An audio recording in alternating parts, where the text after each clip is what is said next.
कानून के निर्माण के समय ही उसकी उम्र, उसके एक्सपायरी डेट तय कर दी जाती है। कानून 5 साल के लिए है, ये कानून 10 साल के लिए है, तय कर लिया जाता है। जब वो तारीख आती है तो उस कानून की नई परिस्थितियों में फिर से समीक्षा होती है।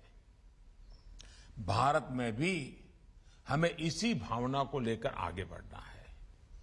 ईज ऑफ जस्टिस के लिए कानूनी व्यवस्था में स्थानीय भाषा की भी बहुत बड़ी भूमिका है। मैं हमारी न्यायपालिका के सामने भी इस विषय को लगातार उठाता रहा हूं। इस दिशा में देश कई बड़े प्रयास भी कर रहा है।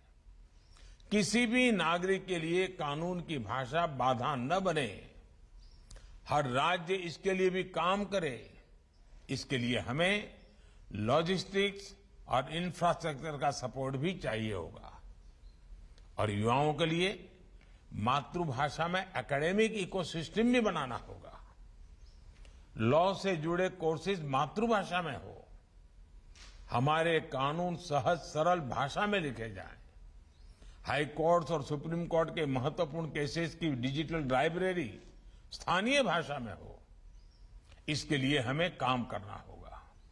इससे सामान्य मानवी में कानून को लेकर जानकारी भी बढ़ेगी और भारी भरकम कानूनी शब्दों का डर भी कम होगा। साथियों, जब न्याय व्यवस्था समाज के साथ साथ विस्तार लेती है, आधुनिकता को अंगीकार करने की स्वाभाविक प्रवृत्ति उसमें होती ही है, तो समाज में जो बदलाव आते हैं वो न्याय व्यवस्था में भी दिखते हैं। टेक्नोलॉजी किस तरह से आज न्याय व्यवस्था का भी अभिन्न अंग बन गई है, इसे हमने कोरोना काल में भी देखा है। आज देश में ई कोर्ट्स मिशन तेजी से आगे बढ़ रहा है।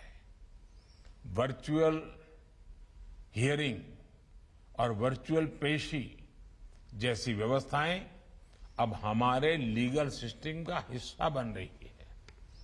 इसके अलावा केस की ई फाइलिंग को भी बढ़ावा दिया जा रहा है। अब देश में 5G के आने से इन व्यवस्थाओं में और भी तेजी आएगी।